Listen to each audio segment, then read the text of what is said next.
I have a question for you, and I want you to answer honestly.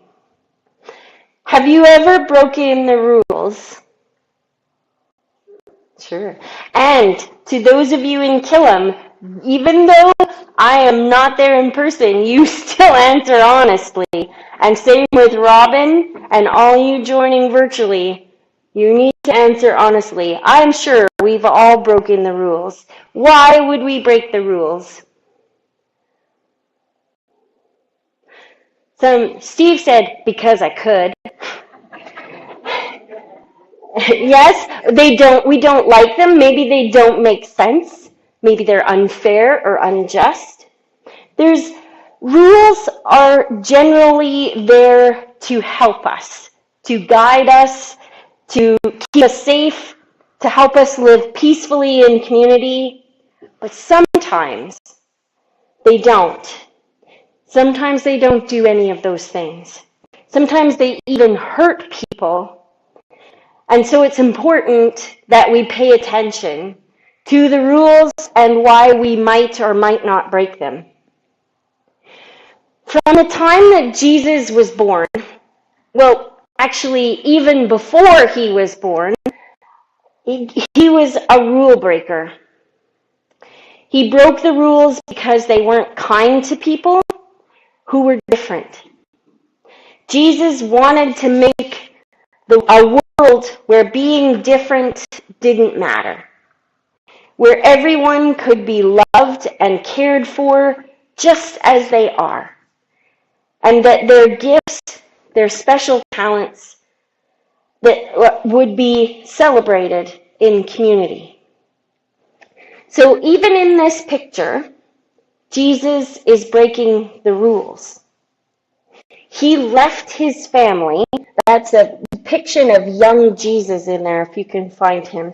He left his family and went back to the temple to learn from the priests. He wasn't quite old enough to do that on his own yet, and he really scared his family. So maybe he shouldn't have broken that rule.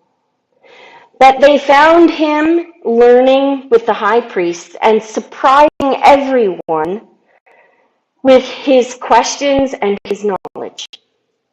Though the rule said he wasn't old enough to be there, he was more than ready to learn and share his knowledge. We do this sometimes. We disregard people because of their age. We think that they aren't old enough, or maybe that they're too old to share knowledge or to learn. And Jesus taught us that everyone is valuable. Jesus kept surprising us and breaking the rules that hurt others. People that the world said were broken, Jesus told them that they were whole. And so sometimes people think of Jesus as a healer. People whose jobs didn't earn enough money to do all the things that their world said they needed to do in order to be good or righteous. Jesus told them that it didn't matter what job they did, how much money they made, what kind of food they ate. It didn't matter as long as they loved God, loved their neighbors, and loved themselves. So sometimes people experience Jesus as a justice seeker. People that were told they were unlovable, Jesus told them they were loved. So sometimes people see Jesus as a friend, a companion.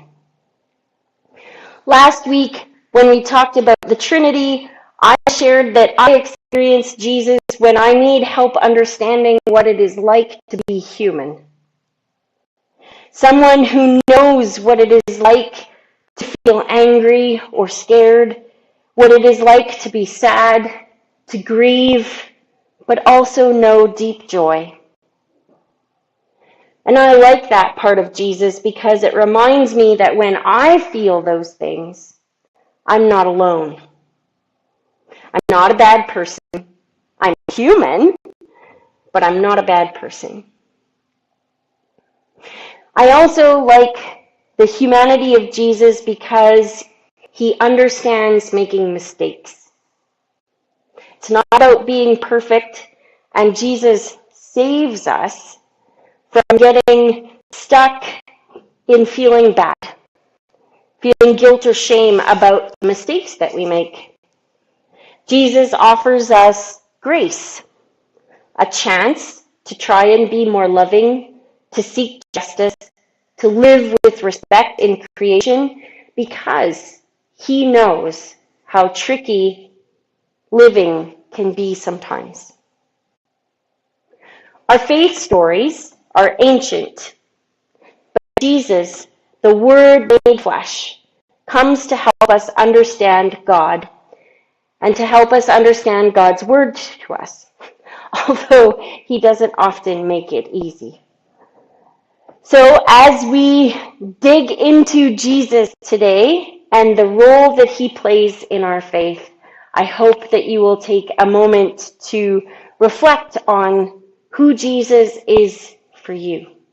And maybe you have a little personal Jesus that you carry in your back pocket to remind you.